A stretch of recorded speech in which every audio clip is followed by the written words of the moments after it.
All right. Here we go again. What is this? Number 13, I believe. Yeah, I believe that's right. This is your wild and woolly wordsmith, Barbie Allen here. Coming at you from Mammoth, Arizona. Wildandwoollywordsmith.com, barbieallen.wordpress.com. So we're 13 days in, 13 posts in, it's the 31st of March, so we're 31 days into our own quarantine. Today at 5 o'clock is the official beginning of Arizona's quarantine. So, it'll be day one of Arizona's quarantine. But anyway, today I want to talk about some thoughts I've had about essential personnel that I kind of got into in the last post. And the fact that we're all essential, and that essential has really changed. It's not just paramedics and cops now. No, it's the grocery worker, it's the truck driver, it's the, those people. Well, so I started on that a little bit yesterday.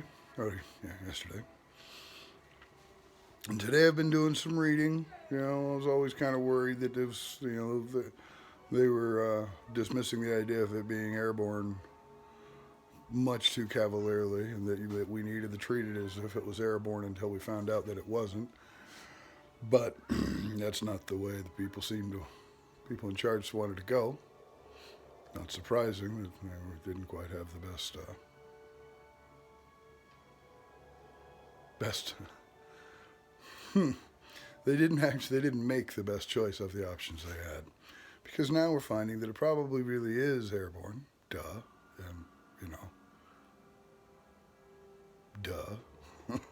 Of course it is. It's springtime. Air's moist. So of course it got airborne. Of course you didn't have to touch somebody's spit and put it in your mouth or put it on your eyes to get it. So, but I think we need to flip things over. Okay, we're talking about how, the PPE thing, and now they're like, well, maybe we should be wearing masks or what have you. And I said from the beginning that, we need to wear the masks not to keep from getting it, but to keep from giving it if we happen to have it. If we're one of those carriers that gets a benign case, it's not that big of a deal for you. We don't want you going out and killing your grandma. Okay, that's kind of we've been talking about that. That was the whole idea behind social distancing. Well, we can take social distancing one step further by, even when we're social distancing, not breathing on each other.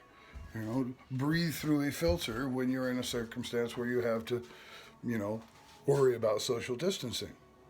That when you're sheltered in place and alone, and with those people whose air you're breathing every day, then you don't need the mask. When you're in your apartment, obviously, But when you go out, you should have the mask on. Not for you, for everybody else. And see, that's how America's got a problem with altruism and doing the right thing, So it's we're all kind of selfish. Like, well, if it's not going to kill me, well, maybe you should have a better immune system. That's not the way it works, okay? You're going to come across somebody who doesn't have a better immune system that you do find important, and you're going to change your tune, Maybe it's some, famous, singer or actor that's going to fucking die from this, is going to pull your head out of your ass. Maybe it's going to be a relative. Somebody where you can't just cavalierly go, well, too bad about your immune system. Okay? Now, we need to think about how, and it's a problem in society I notice all the time. We're so self-centered and so self-focused that not a lot of people actually pay attention to whether they're inconveniencing others. How do I know? I drive. My God, if we would just operate on the principle of, I don't have the right to inconvenience others.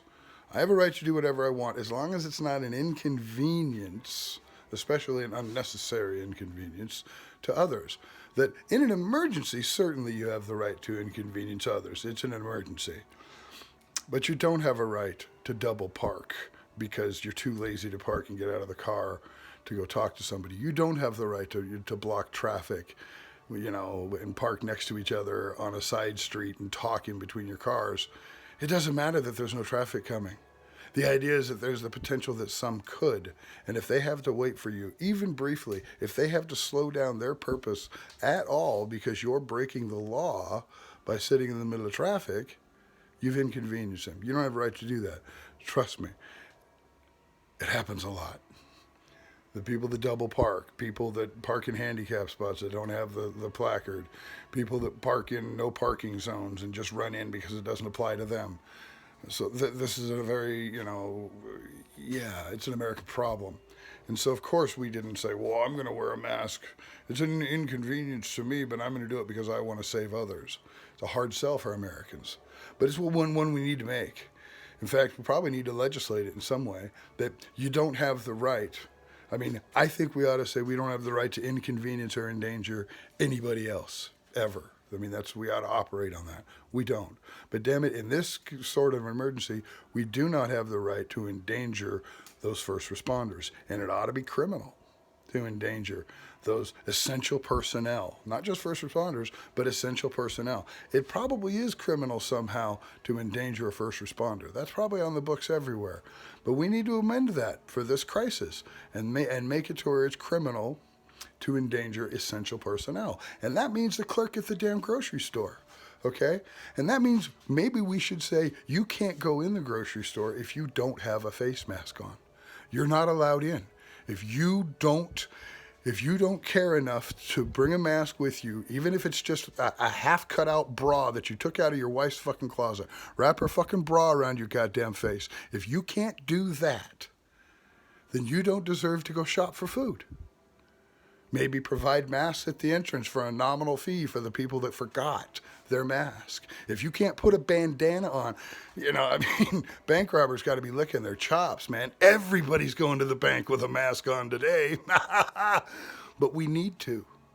We need to. We don't have the right to endanger the clerk at the convenience store or the lady at the bank or the delivery. You ought to be wearing a mask when the FedEx guy comes by because you don't want to kill the FedEx guy.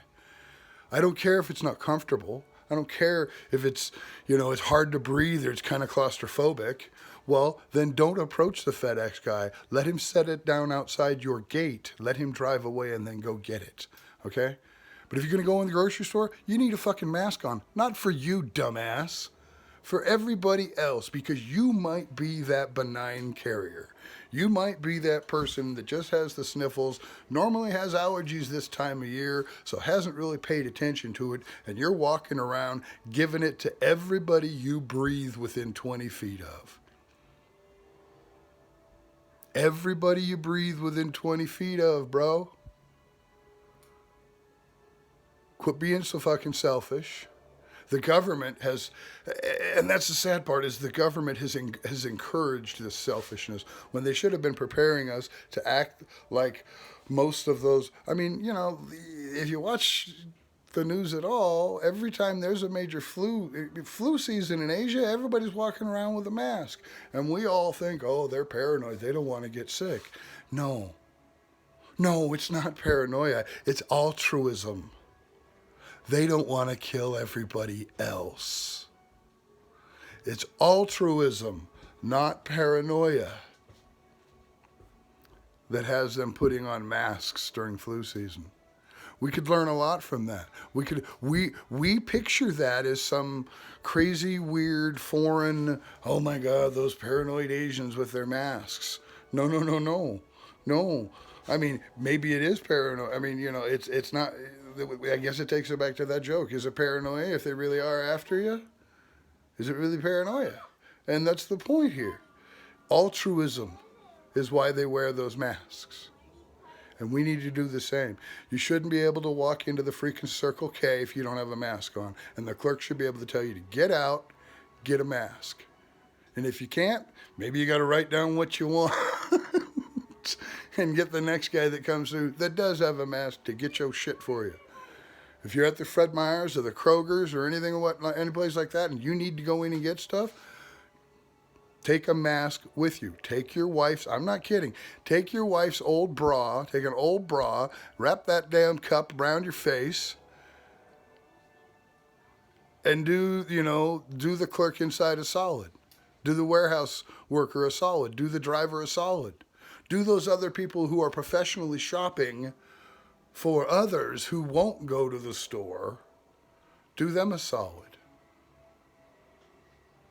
Quit thinking about yourself and realize that we are all like toddler children or second graders right now during a normal flu season. Everybody! None of us have any immunity to this, so all of us are going to be vectors just like children. So quit acting like children. Wear a mask if you have to interact with anyone, really, outside of your people living in your home. But if you can't do that, for God's sake, we ought to make it criminal to not take those kind of precautions with what we are considering now essential personnel. So this is your Wild and Woolly Wordsmith, wildandwoollywordsmith.com, barbryallen.wordpress.com. It's the 31st of March, 2020. See you tomorrow.